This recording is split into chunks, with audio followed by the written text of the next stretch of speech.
Alright guys, so yesterday I watched that freaking Digital Foundry video for the PS5 Pro. Then I made a video, you know, right before I went to bed, like literally right after I watched it, I made that video and then went to bed.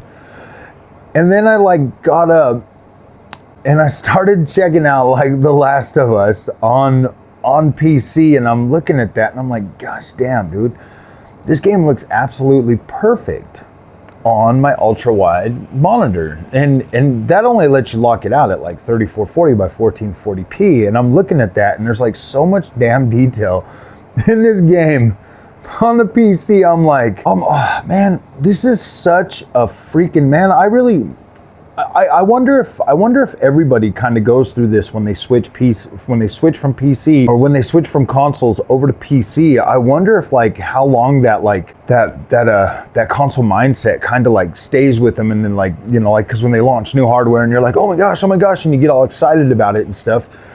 I wonder how long that actually lasts. You know, because I mean, like, I see the PS5 Pro, I see the marketing going into it. And let's be real, most of the stuff they're showing us is like, you know, PlayStation 4 games, guys. Like, that is not a joke. Like, these games all basically run on a PlayStation 4, and a lot of them are remakes and remasters. And, you know, they bring these games out, and then you know what I mean? Like, it gets to a point where it's like, when are they going to show us something new? Because they did this with the PlayStation 5 and the Xbox One X. They show us all the you know, the PlayStation 4 and the Xbox One games, you know, at the beginning of the generation, running at 4K at 60 frames a second, blah blah blah, all the bells and whistles. They're just running so good, and we all fall for it like normally. And we're like, yeah, this is going to be the bestest 4K generation ever. So we all run out, buy LG TVs and all this expensive other equipment. And then like we start getting new games and that shit starts to run at 720p. Now, let me make this perfectly clear, because I've tested a lot of PC hardware now since I switched over to PC. I literally had to do that so that I could like build my own knowledge base, instead of just listening to what everybody on the internet says and, you know, thinking this and then letting myself get overhyped. Like, I have a pretty damn firm foundation of what to expect from PC hardware wherever I buy into it. If I buy into it, you know, in the lower end, I know exactly what to expect going forward. If I buy mid-range, I know what to expect going forward. If I buy high end, I know what to expect going forward. And I'm going to tell you this right now, the high-end GPUs are the first ones to take the massive hits when the next generation of cards come out. Those are the ones that get hit the hardest, because those are the ones that are the most money. Now, they get hit the hardest in terms of like, and this is why, so that you guys understand that it's not like some like weird conspiracy or anything. If you're buying a high-end GPU, chances are you're trying to run games at 4K. So you are going to receive the biggest hit first, because 4K is the most expensive to run.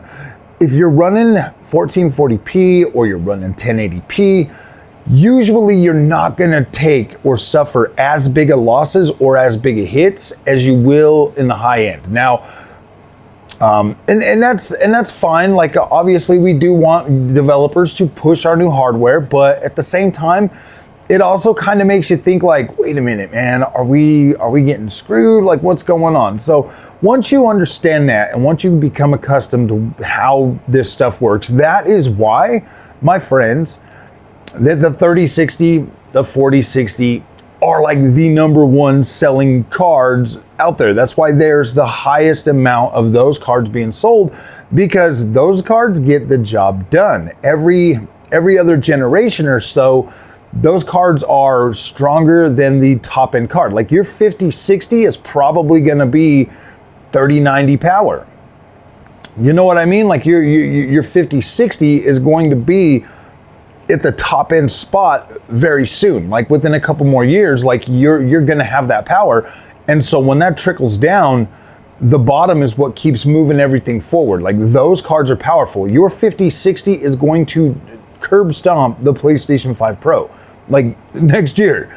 It's crazy just how efficient and effective the base models can be. Now, the only thing that really stops those 60 series cards from being the greatest is the VRAM. Now, obviously you can get a 4060 Ti with 16 gigs of VRAM, and that's a good card. Like that is an awesome card. If you're buying, and most people are buying the right screen for their 60 series cards, which makes those incredible. Like, I'm telling you guys, playing a game at 1080p at max settings with a really high frame rate is actually significantly better than you think it is. Like, it looks incredible. It looks great. If you've got HDR on your screen and all of that stuff, you're getting a good quality image, and the game looks and runs super smooth, and it's very, like, it is definitely worth your time, and you would 100% enjoy it. The only reason that 4K is even a thing is because of consoles and TVs. Like, most of the PC Master Race guys, like I said, dude, you go look at the Steam hardware survey, and they're all on 60 series cards. There's a reason for that. There's a reason for that. Those are very performant, high quality experiences if you have the right display technology. The high-end cards are the ones that usually take the biggest hit. The low-end cards are the ones that usually receive the most uptick generation on generation than any of the other stuff. Like, yeah, the power ratio at the top end receives a lot of power, but that never translates because of the price. It never translates into a good bargain or deal like you would get on the 60 series cards. It's crazy. It's crazy, man, to think that, like, I'm just curious, man. Like, how much longer am I going to experience these fleeting feelings of FOMO for these consoles? I don't need a PlayStation 5 Pro. Like, I really don't need one. I've played most of those games already. Most of them are coming to PC, or they're already on PC that I own on PS5. There's probably only very few games that I would want to play on my PS5, and I have a 1440p monitor for that. So when those games actually come out later down the road and they're not on PC, if I absolutely have to play them day one, I do have a PS5 and a 1440p monitor. Or maybe it's one of those games where it's like, oh man, this is very good, and the PS5 Pro and all of that, like, definitely delivers a better experience. Maybe I buy a PS5 Pro later down the road. Do I want one at launch? Honestly, guys, the only reason that I would want to buy one at launch is because I have the channel, so I could potentially get clicks for the PS5 Pro, but also because I am curious about PSSR. I'm curious to see how PSSR stacks up to different technologies, but I mean, I would have to buy in like another Nvidia GPU just to like run them side by side. So theoretically, I mean, obviously I could do that. I could definitely do that, but is the perceived value for somebody like me that is just going to continue to play on PC the majority of the time going to be worth the upgrade? Now, I do have a lot of racing games that I would like to, that I'm covering. Obviously, I still want to cover Gran Turismo.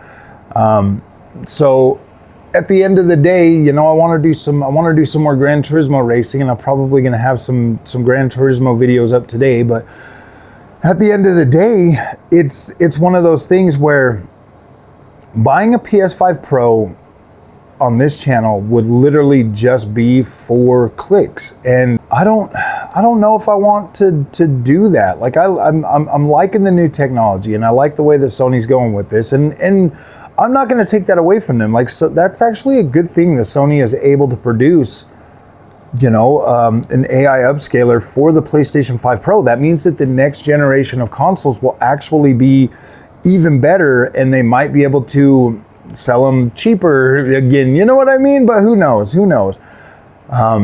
Honestly, if this was Microsoft, guys, and I'm going to be honest with you, if this was Xbox, if this was an upgraded Xbox with the same hardware configuration type deal, if Xbox was to bring out an upgraded Xbox, I would buy it day one, no questions asked. I would. The biggest reason for that is Play Anywhere.